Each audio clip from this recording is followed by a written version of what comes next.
ಯಾಕೆ ಗುರುಗಳೇ? ಅದು ಹೇಳೋಣ. ಸಾಧ್ಯ ಇದೆ, ಇಲ್ಲ ಮಾತೇ ಇಲ್ಲ, ಪಡ್ಕೋಬಹುದು. ಆದರೆ ನಮ್ಮ ಕೈಲಿ ಆಗಿಲ್ಲ. ಇವತ್ತಲ್ಲ, ಮೊದಲಿಂದನೂ ಆಗಿಲ್ಲ, ಈಗಲೂ ಆಗಲ್ಲ, ಮುಂದಕ್ಕಿನ್ನೂ ಆಗಲ್ಲ. ಯಾಕೆ ಹೇಳಮ್ಮ? ಹಿಂದೆ ಎಲ್ಲ ಆರೋಗ್ಯವಂತರಾಗೇ ಇದ್ರು. ಈ ರೋಗ ಅನ್ನುವಂಥದ್ದನ್ನ ಅವರು ತುಂಬಾ ರೇರ್ ಆಗಿ ಕೇಳ್ತಿದ್ದು, ಅನುಭವಿಸ್ತಿದ್ದು ಗುರುಗಳೇ. ಹಾಗಿದ್ರು ಅಲ್ವಾ? ಹಾಗಿದ್ಮೇಲೆ ಆಗಿತ್ತು ಅಂತ ತಿಳ್ಕೊಬೋದಲ್ವಾ ಗುರುಗಳೇ? ಅಲ್ಲ, ಒಂದು ನಿಮಿಷ. ಹಾಗಿತ್ತು, ನೀವಿಲ್ವಲ್ಲ, ಅದಕ್ಕೆ ಯಾಕೆ ಎತ್ಕೋತೀರಾ ನೀವು? ಅವರು ಸ್ವಾಮಿ 100 ವರ್ಷ ಬಾಳಿದ್ರು, ನೀನು ಬಾಳಿಲ್ವಲ್ಲ, ಅದಕ್ಕೆ ಕಾರಣ ಹೇಳು. ನಾವು ಇನ್ನೊಂದನ್ನ ಕಲ್ಪನೆ ಮಾಡಿ ಹೇಳ್ಕೊಳ್ಳೋದು ಗೊತ್ತು, ಸತ್ಯ ಅದು. ಹಿಂದಿನವರು ಆರೋಗ್ಯವಂತರಾಗಿದ್ರು, ಸತ್ಯ. ಯಾಕೆ ಆರೋಗ್ಯವಾಗಿದ್ರು ಹೇಳು? ಲೈಟ್ ಬೆಳಕಲ್ಲಿ ಊಟ ಮಾಡ್ತಿರ್ಲಿಲ್ಲ. ಹೌದಾ? ಒಂದು ಉದಾಹರಣೆ ಕೊಡ್ತೀನಿ. ಲೈಟು ಇರಲೇ ಇಲ್ಲ, ದೀಪದ ಬೆಳಕಲ್ಲಿ ಊಟ ಮಾಡ್ತಿದ್ರು. ಹೌದಾ? ರಾತ್ರಿ ಊಟ ಅಪ್ರಾಣ ಇಲ್ಲ ಅವರು.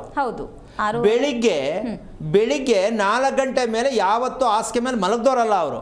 ಅವರು ರೋಗ ಬಂದಿಲ್ಲ. ನೀವು 4 ಗಂಟೆ ರಾತ್ರಿಗೆ ಮಲಗಕ್ಕೆ ಶುರು ಮಾಡ್ಕೊತೀರಾ? ಹೌದಾನೆ? 4 ಗಂಟೆ ರಾತ್ರಿಗೆ ನಿದ್ದೆಯಿಂದ ಏಳುವಂಥ ಸಮಯದಲ್ಲಿ ಎಷ್ಟು ಜನ ತಿನ್ಬಿಟ್ಟು ಮಲಕತ್ತಾರೆ. ಈಗ ರೋಗ ಇರಬೇಕು ಅಂತ, ಸರಿ ಹೋಗ್ಬೇಕು ಅಂತ ಹೆಂಗಾಗತ್ತೆ? ಇದು ಸಾಧ್ಯನೇ ಇಲ್ಲ. ಅದಕ್ಕೆ ಹೇಳ್ತಾ ಇದ್ದೀನಿ, ನಮ್ಮ ದೇಹ ಎಲ್ಲ ಕಳ್ಕೊಂಡ್ಬಿಟ್ಟಿದೆ. ಶಕ್ತಿಯನ್ನು ರೂಪಿಸುವಷ್ಟು ಮಟ್ಟಕ್ಕೆ ನಮ್ಮ ದೇಹದಲ್ಲಿ ಶಕ್ತಿ ತಾಪಮಾನ ಇಲ್ಲ.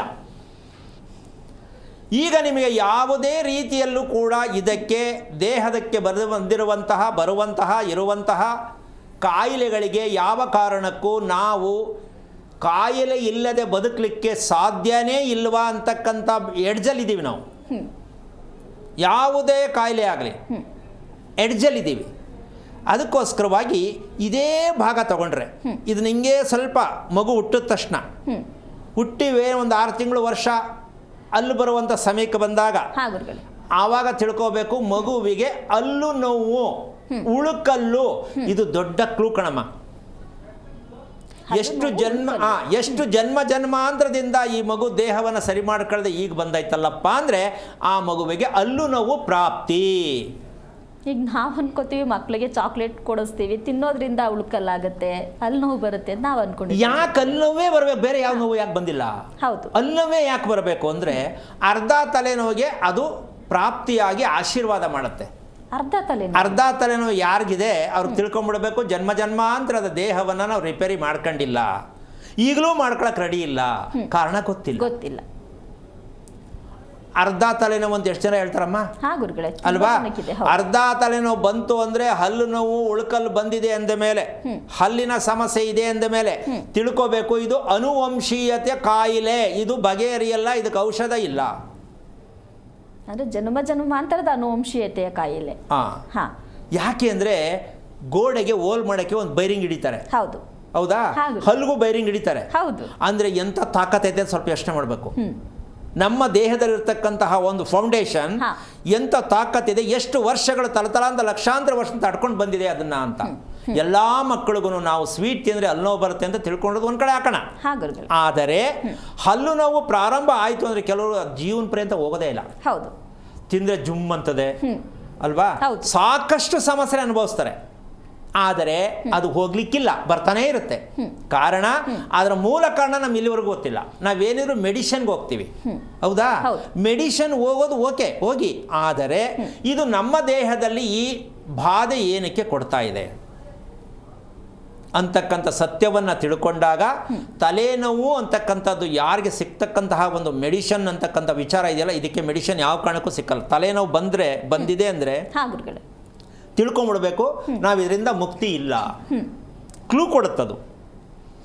ಈ ಕ್ಲೂ ಕೊಡುತ್ತೆ. ಯಾಕೆ ಇದನ್ನು ಹೇಳ್ತಾ ಇದ್ದೀನಿ ಅಂತಂದರೆ, ನಾವು ಕಂಡಿಡ್ಕೋಬೇಕು ಫಸ್ಟ್ ಈ ದೇಹ ಈ ರೀತಿ ಆಗ್ತಕ್ಕಂತಹ ಒಂದು ಲೆಕ್ಕಾಚಾರಕ್ಕೆ, ನಾವು ಇದರಿಂದ ಹೊರಗೆ ಬರೋಕ್ಕೆ ಏನಕ್ಕೆ ಆಗ್ತಾ ಇಲ್ಲ ಅಂತಕ್ಕಂಥ ಲೆಕ್ಕಾಚಾರಕ್ಕೆ, ನಮ್ಮ ಹೊಟ್ಟೆಯಲ್ಲಿ ಹುಟ್ಟಿರುವ ಮಕ್ಕಳು, ನಮ್ಮ ಜೊತೆಯಲ್ಲಿರುವ ಹೆಂಡತಿ, ಜೊತೆಯಲ್ಲಿರುವ ಗಂಡ, ಅವ್ರು ಯಾರೂ ಅಲ್ಲ, ಹೋಗಿದ್ದಾರೆ ಬಂದಿದ್ದಾರೆ, ರೊಟೇಷನ್ನು. ಅರ್ಥ ಆಯ್ತಾ? ರಿನ್ಯೂವಲ್ಲು. ನಾವು ಹುಟ್ಟು ಸಾವು ದೇವ್ರು ಕೊಟ್ಟಿರೋದು ಅಂತೀವಿ.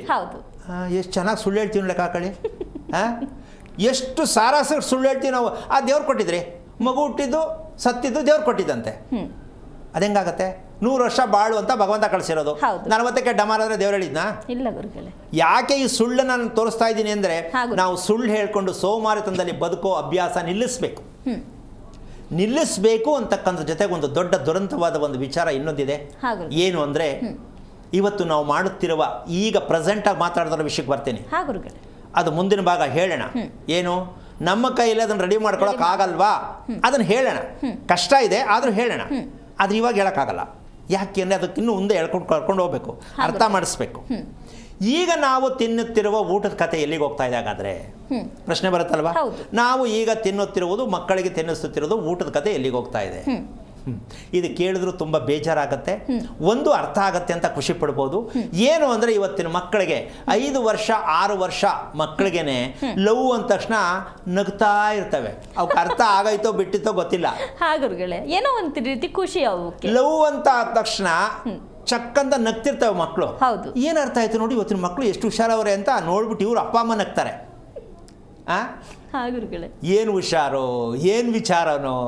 5 ವರ್ಷದ ಮಗುವಿಗೆ ಲವ್ ಬಗ್ಗೆ ಅಂದರೆ ಗೊತ್ತಾಗ್ತಾ ಇದೆ ಅಂದರೆ ಅದಕ್ಕೆ ಅದು ಏನೋ ಒಂದು ಗೊತ್ತಿಲ್ಲದಿರೋ ನಗುತ್ತೆ ಅಂದರೆ ಯಾಕೆ ನಗಬೇಕು ಅಂತಕ್ಕಂಥ ಪ್ರಶ್ನೆ ಬರುತ್ತೆ. ಈಗ ನಾವು ತಿನ್ನುತ್ತಿರುವ ಊಟ ದಯವಿಟ್ಟು ಬೇಜಾರು ಮಾಡ್ಕೊಳ್ಳೋದಲ್ಲ, ತಿಳ್ಕೊಳ್ಳೋದು. ಇದು ಹೇಳ್ತಾ ಇರ್ತಕ್ಕಂಥದ್ದು ಈಗ ನಾವು ಮಾಡುತ್ತಿರುವ ಊಟ, ಗಂಡು ಹೆಣ್ಣು ಮದುವೆ ಆಗಿರೋರು ಮಾಡುತ್ತಿರುವ ಊಟ ಲೈಂಗಿಕ ಕ್ರಿಯೆಗಷ್ಟೇ ಊಟ ಮಾಡ್ತಾ ಇರೋದು. ಬೇರೆ ಬುದ್ಧಿಗೆ ದೇಹಿಕ ಶಕ್ತಿಗೆ ಯಾವ ಕಾರಣಕ್ಕೂ ಇಲ್ಲ. ಲೈಂಗಿಕ ಕ್ರಿಯೆಗೆ ಅಷ್ಟೇ ಮಾಡ್ತಿರುವಂಥದ್ದು. ಆ ಲೈಂಗಿಕ ಕ್ರಿಯೆಗೆ ಆಗುವಷ್ಟು ಊಟವನ್ನು ನಾವು ಮಾಡ್ತಾ ಇದ್ದೀವಿ ಅಂದರೆ ಅದರ ಕ್ರಮ ತಪ್ಪಿದೆ. ಅದಕ್ಕೆ ಇವತ್ತು ಪ್ರಪಂಚದಲ್ಲಿ ಎಲ್ಲಂದರಲ್ಲಿ ಈ ಸಮಸ್ಯೆಗಳು ಜಾಸ್ತಿ ನಡೀತಾ ಇರೋದು.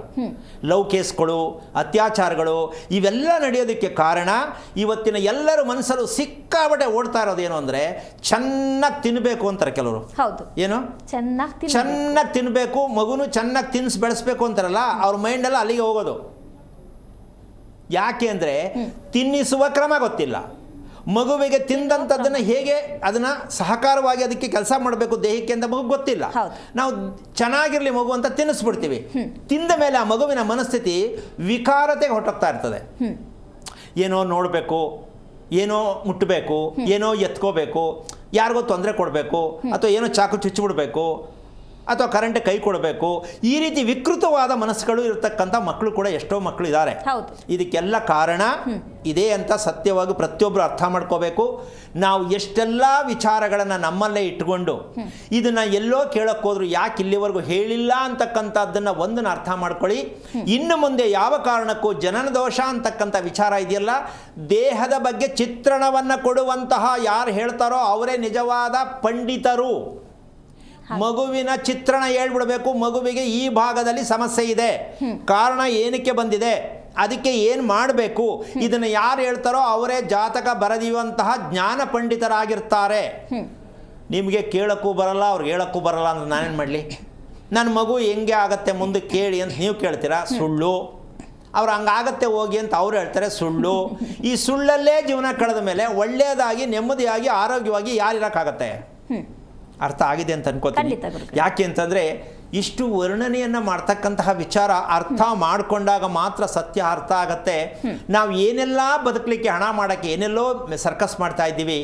ನಮ್ಮ ದೇಹ ರೋಗವಿಲ್ಲದ ರೀತಿಯಲ್ಲಿ ಸದಾ ಆರೋಗ್ಯವಾಗಿರಬೇಕು ಅಂತ ಎಲ್ರಿಗೂ ಆಸೆ ಖಂಡಿತವಾಗ್ಲೂ ಇರುತ್ತೆ ಗುರುಗಳೇ. ಈಗ ನೋಡಮ್ಮ, ಇವತ್ತು ಅಕ್ಷಯ ತೃತೀಯ ಅಂತ ಎಷ್ಟು ದಿನದಿಂದ ಪಾಪ ಏನು ಪ್ರಿಪ್ರೇಷನ್ ಮಾಡಿ ಮನೇಲಿ ಮಾಡಿ ಏನೋ ಮಾಡಿ ಚಿನ್ನ ತಂದು ಇಟ್ಟು ಮಾಡಿ ಏನೆಲ್ಲ ಒಳ್ಳೆಯದಾಗಲಿ ಅಂತ ಮಾಡ್ತಾರೆ.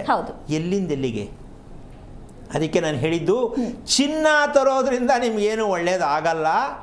ಆದರೆ ನೀವು ಚಿನ್ನ ಆಗಿ ಯಾರಾಗಬೇಕು? ನಾವು ಚಿನ್ನ ಆಗಬೇಕು. ನಾವು ಚಿನ್ನ ಆಗಬೇಕ್ರಿ, ನಾವು ಚಿನ್ನದ ಗಟ್ಟಿ ಆಗಬೇಕ್ರಿ. ಅಂಗಡಿಯಿಂದ ತನ್ನ ಚಿನ್ನದಿಂದ ಏನೋ ಆಗಿಬಿಡುತ್ತೆ ಅಂದ್ಕೊಂಡು ನಾವು ಪರಿತಪಿಸ್ತೀವಲ್ಲ, ಇದೇ ನಮ್ಮ ಅಜ್ಞಾನತ್ವ. ಚಿನ್ನ ತಗೋಬೇಡಿ ಅಂತಲ್ಲ, ತಗೊಳ್ಳಿ, ಯಾವ ಆಧಾರಕ್ಕೆ ಬೇಕದು. ಅದು ತಗೊಳ್ಳೋವಂಥದ್ದು ಏನಕ್ಕೆ ಅಂದರೆ ನಮಗೆ ಏನು ಎಕ್ಸಸ್ ಅಮೌಂಟ್ ಐತೆ ಬಿಡಪ್ಪ ಅನ್ನೋರಿಗೆ.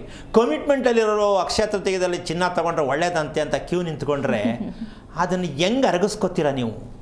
ಎಷ್ಟೋ ಜನ ಪಾಪ ಆಸೆಯಿಂದ ಸಾಲ ಮಾಡಿ ಏನೋ ಮಾಡಿಕೊಂಡು ಕೊನೆಗೆ ಅದನ್ನು ಉಳಿಸ್ಕೊಳಕ್ಕಾಗದೆ ಮಾರಿಬಿಡ್ತಾರೆ, ಅಥವಾ ಎಲ್ಲೋ ಅಂಗಡಿಲಿ ಹೋಗಿ ಅದಲ್ಲೇ ಉಳ್ಕೊಂಬಿಡುತ್ತೆ.